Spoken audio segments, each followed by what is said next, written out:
everybody. Welcome to the Creative Obsession channel. My name is Carrie. Today I'm recording Wednesday, January 17th, 2018. And thank you for joining me. This is my channel where I talk about a lot of different things crafty, including quilting and knitting and other little crafts that I pick up along the way. If you're returning, then you know all that, and I want to apologize for last episode. I was really quite a spaz.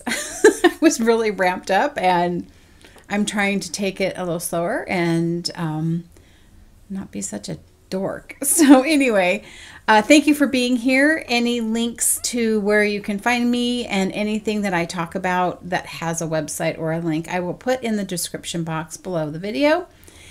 And that's pretty much it. So thank you for being here. I appreciate it. I appreciate if you returned. First bit of news is I want to bring up the fact that I had the giveaway for the Vente shawl and I have not heard from the winner. So the winner is Melissa Brown. That's the name I picked out of the jar. I kept all the other names. I didn't throw them away, so I still have everybody's name that entered.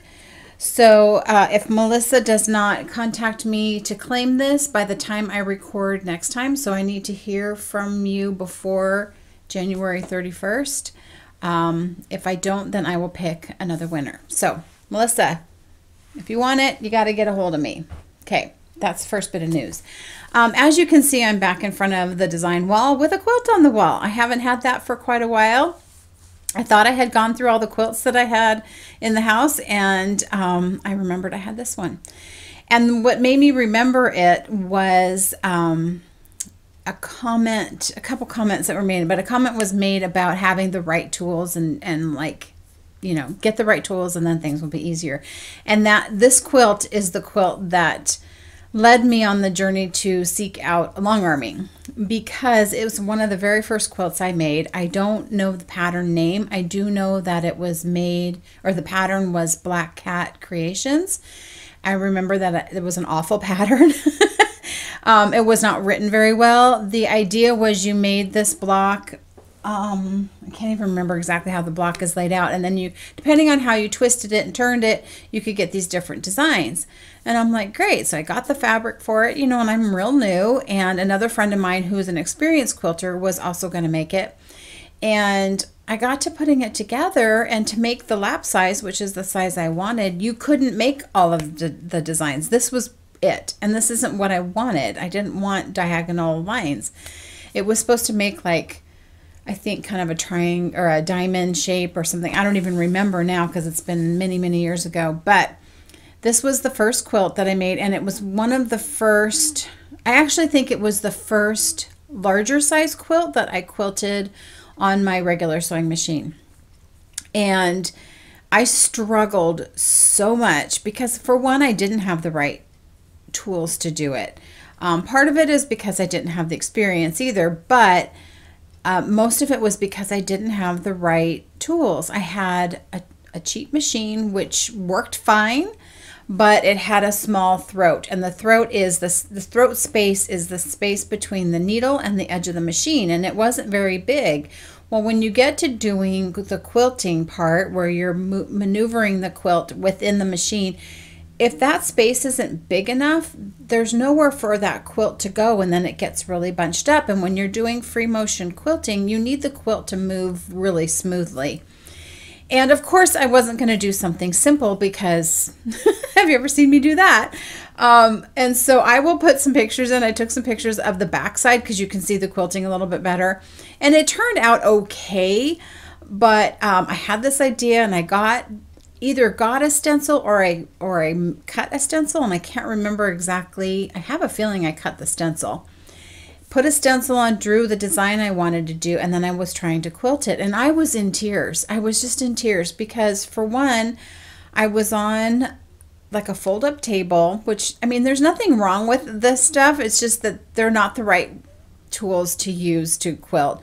When your quilt hangs off the table or hangs up on anything and you're trying to be real smooth, if it drags at all, you can't move it as smoothly as you need to. And so it kept hanging up. It was getting stuffed in the machine and I couldn't move it. So Jim came over and he tried to hold it up to alleviate the weight of it to try and do it. And I was just in tears. It was just not working very well. And granted, I probably bit off more than I could chew, but you know, I also approached quilting with like, there are no rules.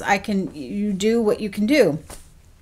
So in the end, it ended up looking okay. I had gotten there was like a clamshell design, and that's just like arcs that stack on top of each other. And it was on paper, so you could put the paper down and quilt, sew right through the paper, and then your design goes on the quilt. And so I did that in the border. I didn't do any stitch in the ditch, which I should have done. And when I came to the corner, I just sort of like quilted across the edge and then kind of, oops, just stopped in the middle. And now I know I would have done like a mitered corner and blended the design so it would go around it. I would completely quilt it differently now, but I would do it on my long arm. But anyway, that when somebody made the comment of you need to have the right tool, make sure you have the right tools. I'm like, I know that. I totally know that, and I believe that, and it doesn't always work out to try and take shortcuts. Sometimes it does, and so it's always worth a try. Like I said, this was a very early quilt. I still like it. It's tucked away, so I don't even really see it because it's not really my aesthetic anymore. And so I did some diagonal lines and all that, but like I said, I should have stitched in the ditch around the borders, and I didn't do that. But you know what? It's quilted and it's done, and it's still a lovely quilt. It's not going to win any prizes, but I still think it's okay. But then it also got me thinking. I was in contact with somebody who was making her first quilt and trying to help her with some tips and stuff. And I realized, like, I've got a lot of knowledge in quilting because I did it for so long. I'm by no means an expert, but I know quite a bit. And I wondered if maybe, like, would anybody be interested in doing like a quilt along? I know that Jacqueline, that does the Brooklyn Knit Folk, had a quilt along something. I haven't seen it. I haven't looked it up. I don't regularly watch her podcast. I just catch an episode here and there.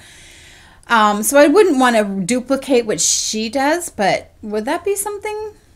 I don't know. Maybe just do like some tutorial videos on maybe some tips and tricks. It's just something that I'm tossing around in my head. It's one of the many things that happens. So anyway, I just thought I'd throw that out there and see what y'all think. I also want to know if there are any tutorials of anything that that you guys would be interested in. If it's something that I know how to do, or I feel like I'm knowledgeable enough to be telling you how to do it, then I think it would be kind of cool. So you can leave a comment below and let me know what you think. If that's something that you think would be, you know, interesting. One of the comments that had brought this whole conversation to the front was talking about my attempt at making the punch needle rug hooking thing. I took it off my needlepoint frame that I had. It was like a scroll frame because I wasn't able to get it tight enough because it wasn't able to pull the sides. And so this is just it's like a hand quilting frame. I don't know where the package is for this. I left it in the other room, I think, because I don't see it. But it's just, I think they call them Q-snaps now, but I've had it for a long time. Basically, it's PVC pipe. So it's PVC pipe, and then these are cut out PVC pipe. Can you see that? And then it just snaps over. The top. And I had bought this because at one point I was interested in trying to learn to hand quilt. And so this was the frame system I was going to use to do that. That lasted maybe 10 minutes. Like, that's just not for me.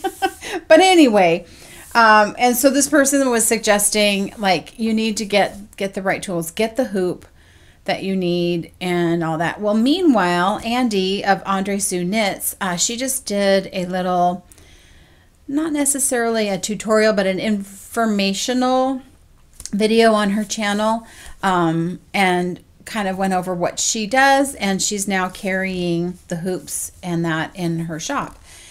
And so I went ahead and ordered one. It was hard because by the time you order that and then you pay, you know, $15 to ship, and you know, it was a big expense, and I thought this better be something I like to do. But I also know that I'm not going to like doing it unless I have the right stuff. This is also being done. This was the piece of monk's cloth that I had. It's very stretchy and very flimsy. And so I'm looking forward to trying some linen that I also ordered from her. So that will be on its way. One of the things that when I was watching her, and I realized was part of my problem, is as I was punching, this is my punch. As I was punching, like your yarn is in this groove, goes down, and it's in the needle. So I'll just kind of do this, whoops. And as I was punching, you know, it was like pretty soon, and I'm paying attention to what I'm doing on the canvas, and my yarn is coming out. Well, now my tension isn't right, and I was fighting that. Well, I was noticing on Andy's is that she had a little like eyelet screw. So I just had Jim had these in his wood shop, and I said, can you just put a little screw in there? And then what that does is now I can put my yarn through the eyelet and then down in through the groove. And so when I'm punching, it's always going to keep that yarn back into the hole. Before it was just coming out, constantly coming out. So I know that'll help some. And then when I get the hoop and the linen, now I just need to come up with a design and kind of like, and then I got to dye some yarn, and you know, there's a lot more involved than just buying a hoop if you're going to do it right. So that's the update on my rug making. I will get the hoop probably. I'll have something to show you hopefully by the next time I record. I did, let me see. I did get started on my other punch needle that I got. I had just gotten this right like an hour before I recorded, and it was the Ultra Punch. So I don't have like a table space in front of me anymore when I'm sitting here like this, but it's this kind of a punch, and it has a needle tip. I was really hoping I could use fingering weight yarn with this, and the thinner fingering weight yarn, like the ones that you get, the yarn that you get that's like a 75-25 blend, it's a thinner yarn, that worked okay. My yarn that I carry in my shop, that's the 80-20, is a little bit plumper, and it didn't feed through the eye as easily, so it hung up, and it hangs up just enough that when you punch in and you're making your loop on the back side, because it's being kind of hung up, it pulls it back out again and it doesn't leave a loop. So I decided, okay, I'm going to just use the embroidery floss that I have. Excuse me a second. I traced out a design. This is a stained glass book. Remember I told you last time stained glass books are really great for different designs. And I just thought, well, I'll just make a coaster or something. So I made a copy of this pattern. I thought, okay, it's a simple enough pattern. It's not super intricate. So it'll be easier, you know, don't bite off more than you can chew. And one of the things that I saw, I should actually take it. Well, one of the things I saw is when you're doing this kind of needle punching is that you should have a locking hoop. And so for some reason I have an oval shaped locking hoop. So this is the back side where you can see the design. I just drew it on with a fine Sharpie pen. And let me take it out of the hoop. And I had this yellow is a variegated embroidery floss, just a DMC. I've got lots left over from cross stitch projects that I used to do. And so far, this is what I've got. So having the variegated was nice because it gave it a little bit of shading. And there's the back side again. I liked it. It was actually pretty fun. Okay, so the locking hoop, And I don't know, I think I accidentally bought a locking hoop. But a normal, I don't have a regular embroidery hoop in here. But a regular embroidery hoop, it's the circle or oval or whatever, but it's a flat surface. So if you can see how that's got like a ridge down the center of the inside ring, and that locks into that ridge there. And so that helps when that goes on, that helps to keep that piece of fabric, whatever it is you're working on, it keeps it tighter, because when you're punching, you know, you're pushing against the surface and that's kind of pulling it from the sides, and the locking hoop helps keep it tighter because you want to have it super tight. So the embroidery floss is working great, and this might just be like a fun coaster. I have the dial on this in case you're interested in doing this. Oops, I just pulled it out. Oh well. I have it set on 3, and that's the depth of the hoops or the loops. So it's an adjustable, so you can make really, really tall loops. But if you can see how the needle's going in and out. So I've got it set on 3. I tried some different heights, and that seems to be a nice height for embroidery floss. So there's that. So that was kind of fun to work on a little bit, and I will really play with that a little bit more. Another thing that, let me see, okay, let's go into, well, I'll just do some whips. I'll do some whips.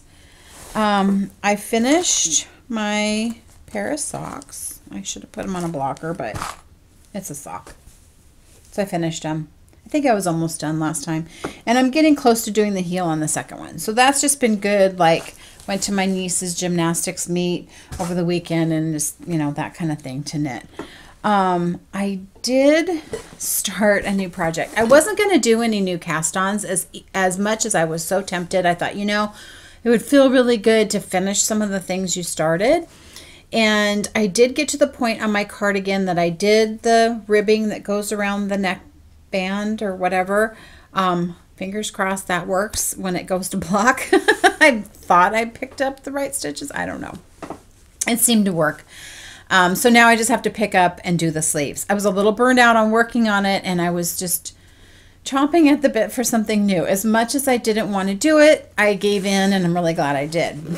So what I started in my really cool bag is I started the Mariel brioche cowl.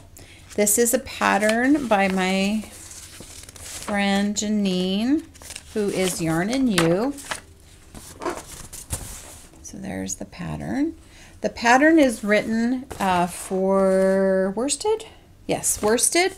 And then she also gives some notes if you want to do it in fingering. And so I know that I won't wear a worsted brioche cowl. I don't know that I'm even going to wear the fingering one, but I'm really enjoying working on it. So I posted a picture on Instagram showing like, hey, I'm brioching. I was getting a little confident, and then it all just went bad. So first time I've ever done brioche, and she's got great instructions. There's video links, so when you do it, like look on the computer, or I have the pattern also on my tablet. It's an active link, and I can go to links that kind of show you what the stitches are, because it's like reading a foreign language. The abbreviations for these things are just weird.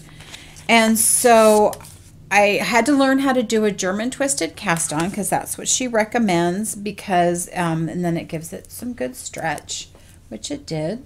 So I learned how to do that. That was real slow because it was new.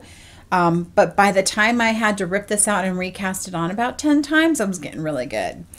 So so finally I was like, okay, that's going pretty good. And I was getting the gist of what are the knit stitches and what are the purl stitches, which are known as barking and burping.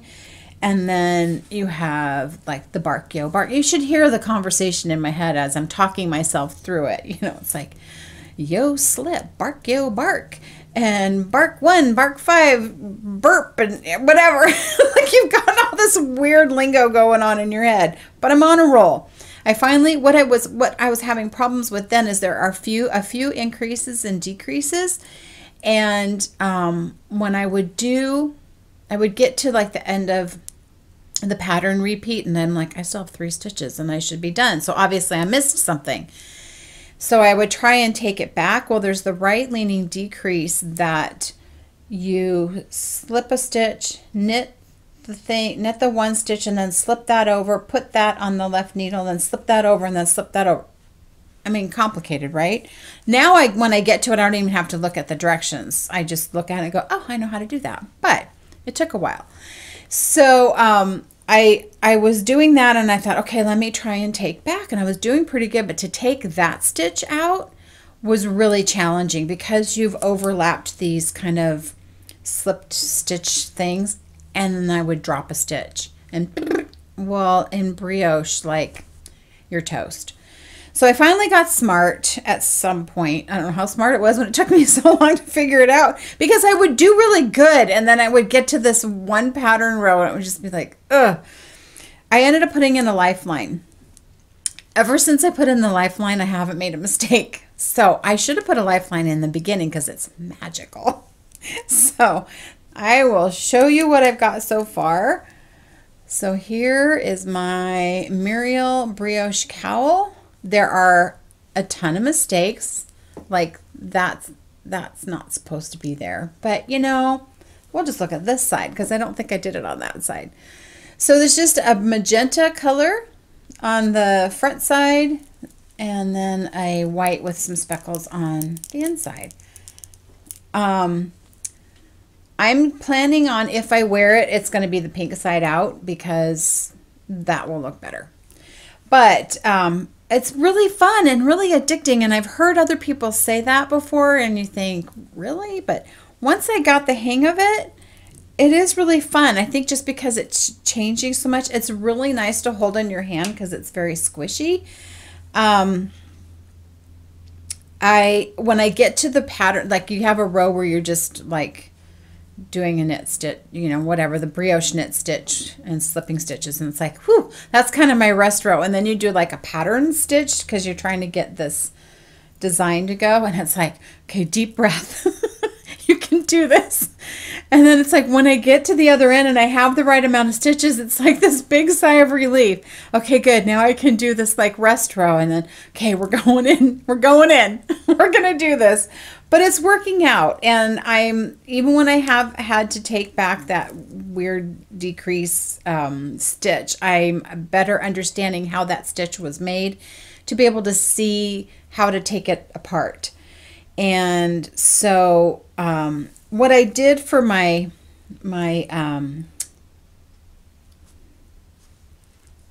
lifeline is I just took crochet thread, and what I did, I thought I'd share this little tip. I'm sure I didn't invent this. I'm sure someone else thought of it.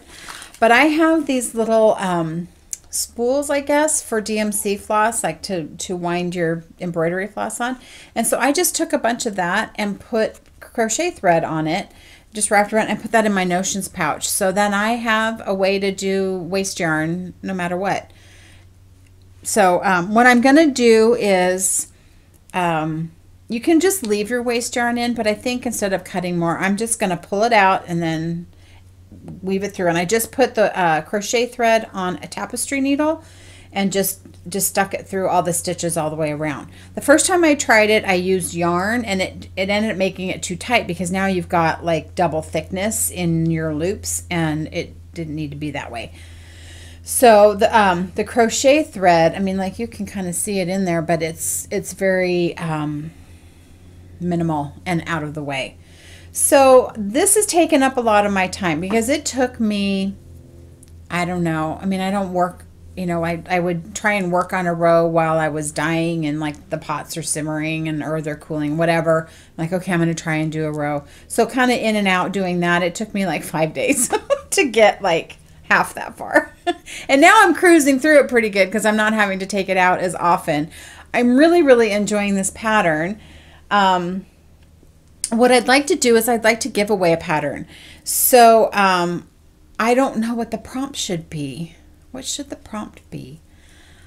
I will think of something. I'll put it in the Ravelry group, which the link to that is in the description box. And I'll put a question. I'll think of something, put a question in, and by the next podcast, I will gift you the pattern, because I really think it's a good pattern. I really think it's a good pattern for a first-time brioche, because you get a lot of practice doing the basic stitches, but then there's enough of that little increase decrease to like kind of tickle your brain a little bit and get you thinking and trying out that new, you know, kind of a different way of doing it.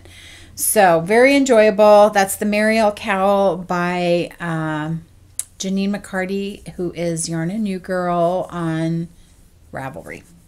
So that's been my main project. So that's a work in progress. I did finish some stuff. One of the things I finished is Betty has a sweater. So Betty's sweater is just knit out of, I don't know, some sock yarn stuff. I decided to not put a closure on the back, and what I did is I just took the tail and I just sort of made a loose zigzag that I can take out if I, you know, when I'm ready to change her shirt. I probably should have made it just a little bit longer because her belly button's almost out, and I think she doesn't need a dress like that. So she was hanging out with her friend Beulah Babinski, if you saw on my Instagram feed. I love that little sheep. You'll have to go look. I'm not going to unplug it, but it stays plugged in up here in my studio, and she just makes me smile. But when I was doing this, when I was doing her clothes, and so this requires double pointed needles, and my DPNs are Knitter's Pride wooden ones, which I thought at some point when I bought them that they were really sharp because they were so much pointier than my Clover bamboo needles. But after using pretty sharp circular needles like Hiya Sharps, or my favorite right now is the Chow-Gu lace, so it has a pointier tip. It was so dull, and it was having such a hard time picking up the stitches. So I splurged and I bought the Knitter's Pride Zings. I think that's what they're called. Anyway, it's their set of metal double pointed needles, and they're awesome.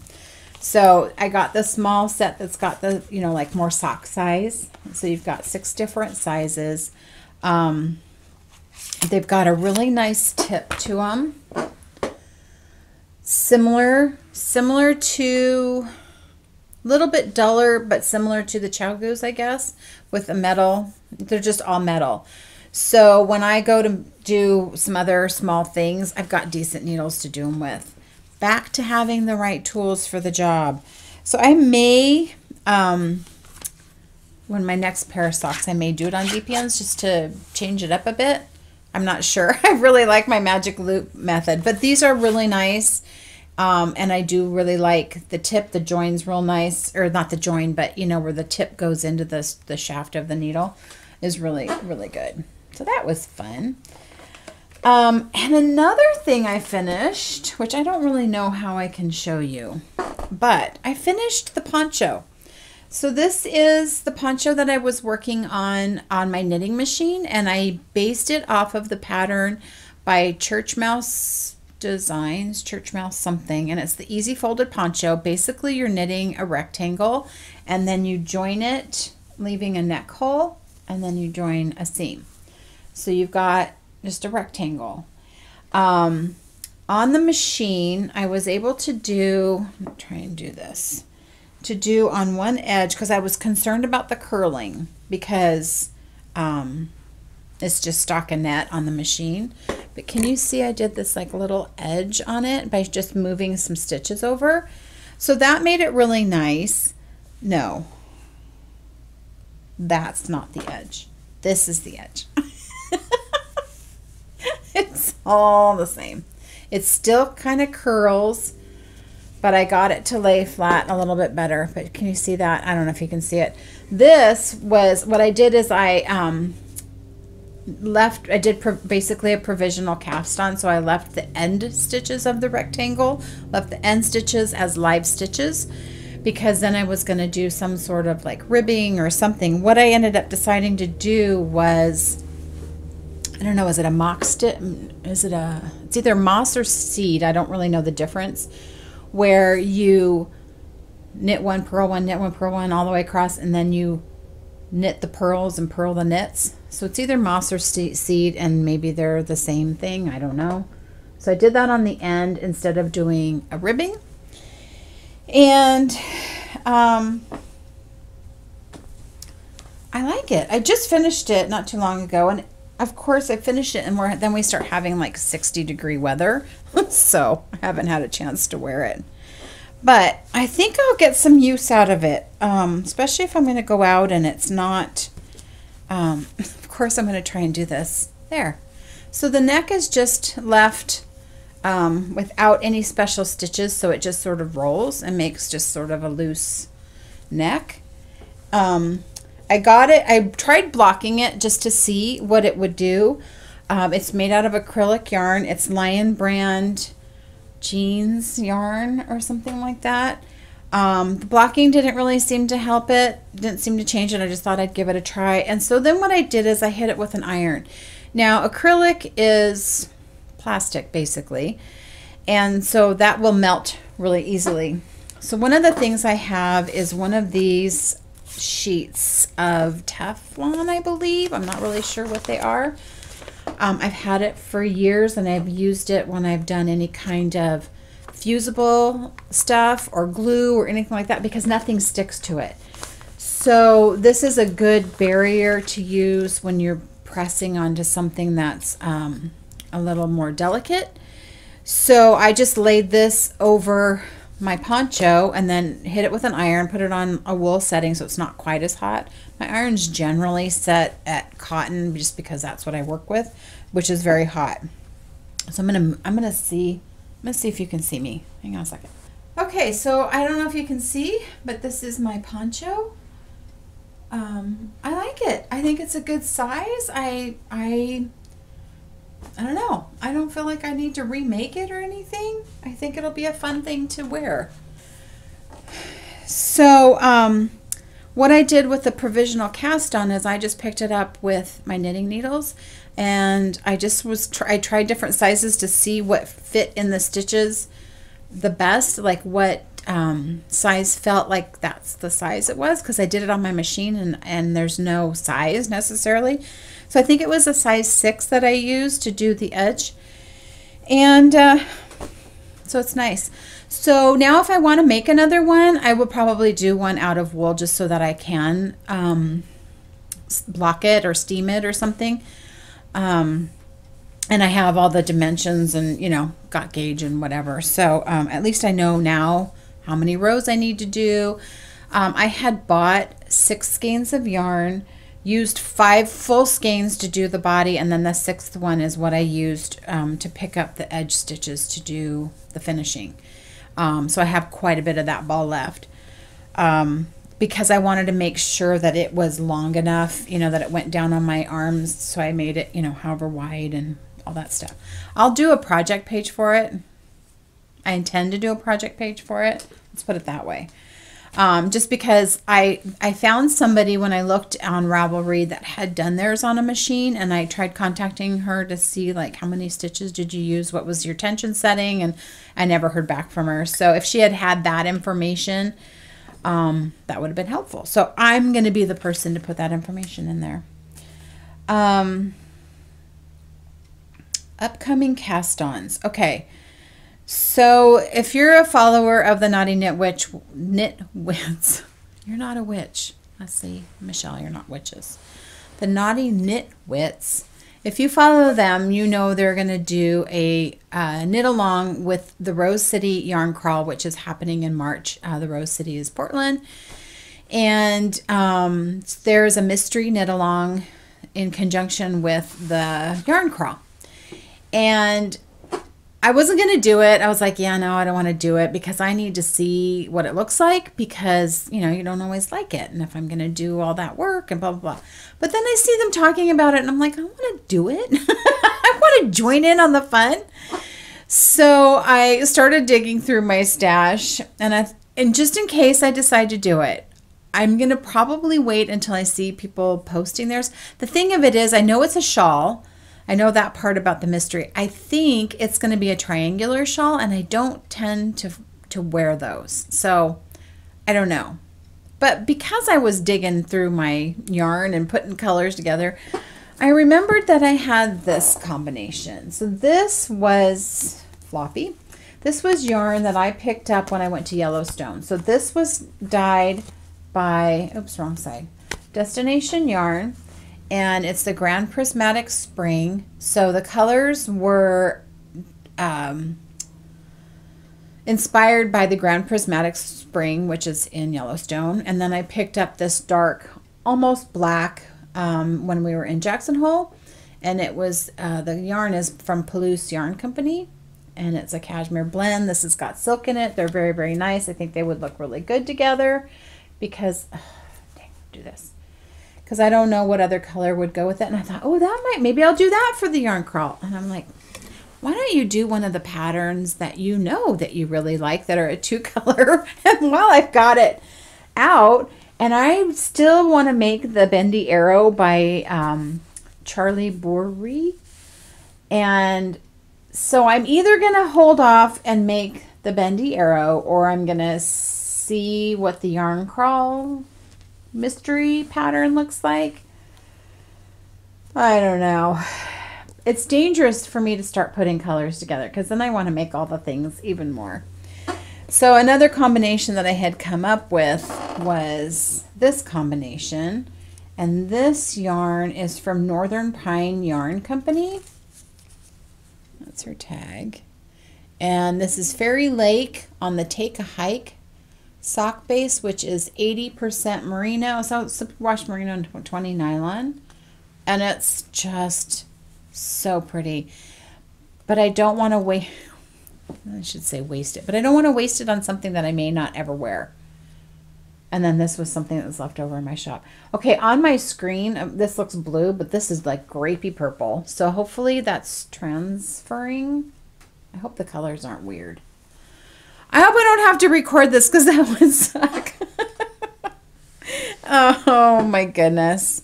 Okay, so stay tuned for those new cast-ons. I really want to try and finish some stuff. I even dug out my Find Your Fade and brought that to Knit Night last night. And I used my app on my phone to help me keep track of rows and all that stuff. And it said the last time I opened that up for that was October. I haven't worked on it in a really long time. So I was working on that last night, and I'm ready to start melding in my 6th color, so it's getting towards the end. So I need to concentrate on so I can get that done, because I think I would wear that. That's actually colors that I would wear. It's in blues and purples and stuff. And I didn't bring it upstairs, so I'll show it to you next time. Hopefully have more of it done. Okay. Oh, darn it. I didn't bring that up. Okay. Another thing that I got, which is not necessarily knit related, but it is kind of craft related. I was watching The Crafty Toads with Mary Beth and Helen. And Mary Beth was talking about this book that she got. And she got this book for Christmas. And it just was really intriguing me. And it's called The Book That Takes Time. Whoa. And there's parts of it that are falling out. So The Book That Takes Time. And it's about being mindful. Being mindful of your creative, when you're doing something creative, or just in life in general, and try not to do so much multitasking. And I really think I need this really bad. If you watched my last episode and you saw how my brain normally works, you know that I need to slow down. I need to slow down. I need to just do one thing at a time and not try and do 50 million things. And so this book is really interesting. I got it on Amazon. It was only 15 bucks, which I can't believe it was only that much, especially for as big of a book as it is. And it just takes you through different exercises, I guess, So like this page or this section is, you can make a moments jar. And so these are little perforated cards, and I tore out a page and I put it in my no problema mug. I found that at the grocery store just before Christmas. And so you make these little cards, and then when there's something that's just like a beautiful moment to you, to take the time to acknowledge it and write it down, and then put it in your little jar or whatever, or my no problema mug. And then, like, if you're feeling kind of like, pull one out and remind yourself of something that made you feel appreciative. So like the other morning I got up and the sunrise, like I can see the sunrise out my window up here, and I walked by this room and it was just starting to turn orange and pink and purple, and it was so gorgeous, and I just stood there and watched it. And so that was one of my beautiful moments. It was like, that was just, I love that. That's one of my favorite times of the day, is early morning. I am a morning person in general. I don't talk to people too much until I've had my coffee, but I appreciate the quiet. I love watching and listening to the world kind of wake up around me. So anyway, that was a really neat moment. So there's all kinds of different cutting and pasting. I haven't gotten that far, so I'm trying to just take it little by little and look at it every day. So there's all kinds of just activities and places to write things and booklets to pull out, and it's really interesting. Definitely worth the money that I paid when I bought it. Yeah, it says that it's a $27 book, but it was on Amazon for $15. So I am enjoying it, and I'm going to just work my way through it. And some days I'm having to make myself do it, because it's like I get too busy, and I'm here and I'm there and I'm upstairs and downstairs and I'm all over. And it's like, take 5 minutes, read a chapter, read a portion, whatever it is, and just be more mindful of what I'm working on, and enjoy what I'm working on, instead of letting my brain kind of go off on all these little rabbit trails that it tends to want to do. So that was really good. I'm going to go get something else that I got that I left downstairs, so I will be back in just a second. Okay, the sun's starting to come out, so I hope I'm not getting too washed out. Something that I saw when I was watching Amber of the Yarn Hoarder podcast, and she's talked many times about her crochet hooks, and she gets these polymer covered crochet hooks. And I thought, you know what? I'm going to get myself one in the size that I'm using for my fingering weight granny, it's not a granny, corner to corner blanket that I'm making with my fingering weight yarn. So the business used to be Polymer Clay Creations, but now she's changed it to Happy Polymer Crochet Hooks. So there's her info.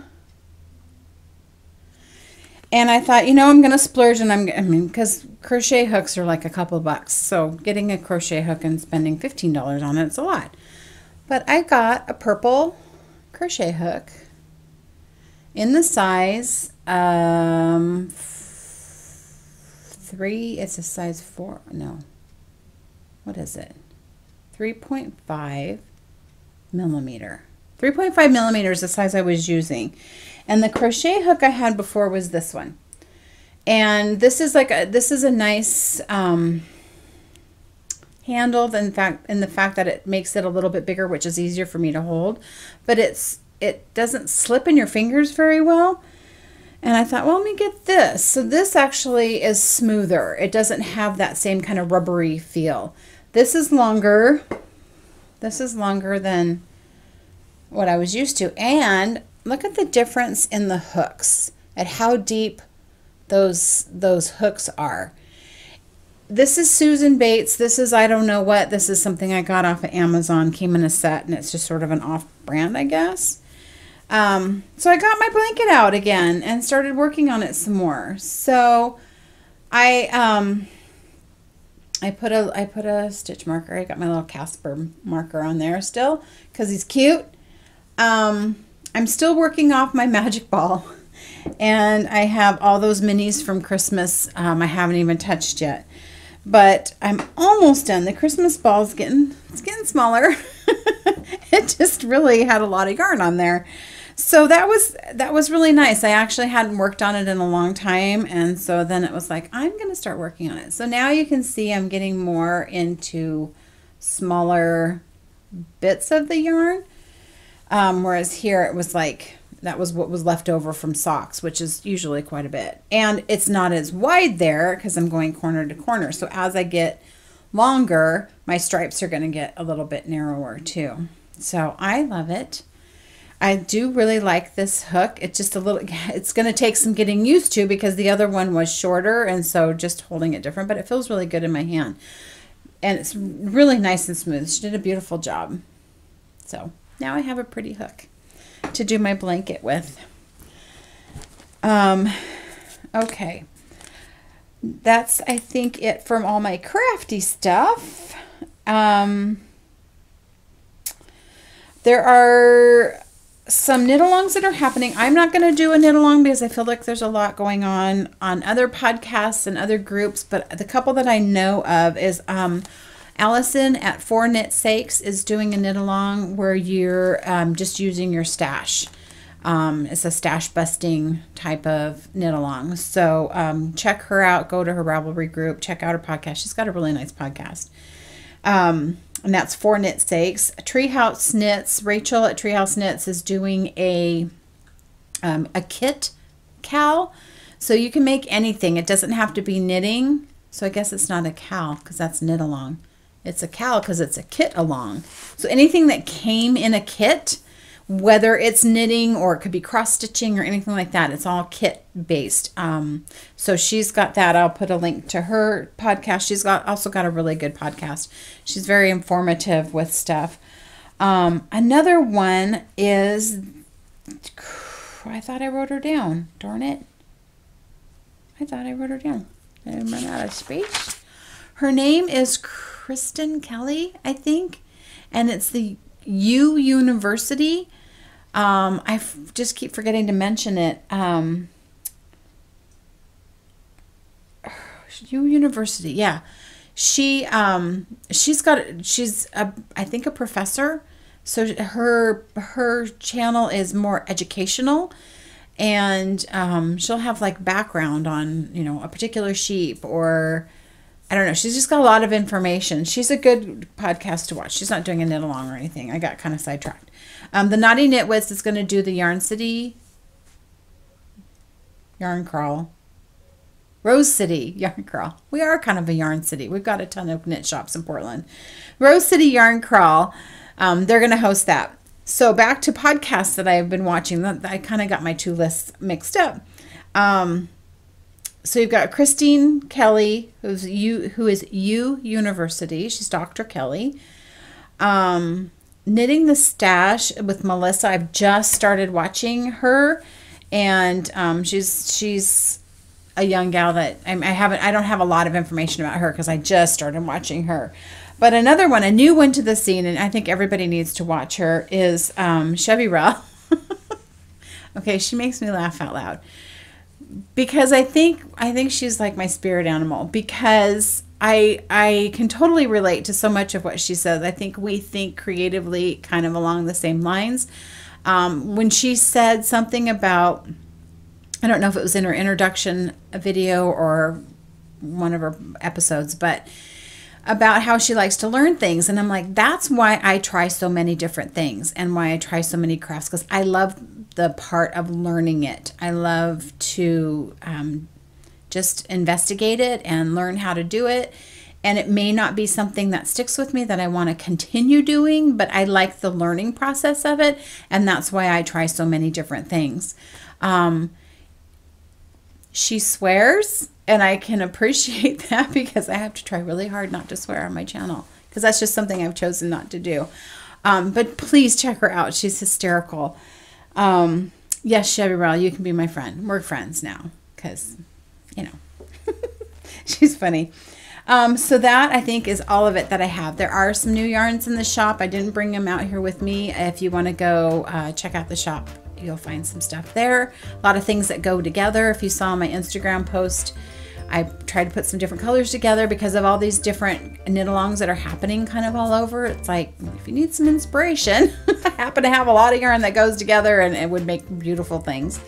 So thank you so much for being here. And Melissa, please contact me about the shawl giveaway. Otherwise, you'll lose it. And somebody else will be the winner of that. So I will see you in a couple of weeks. Thanks so much. Bye.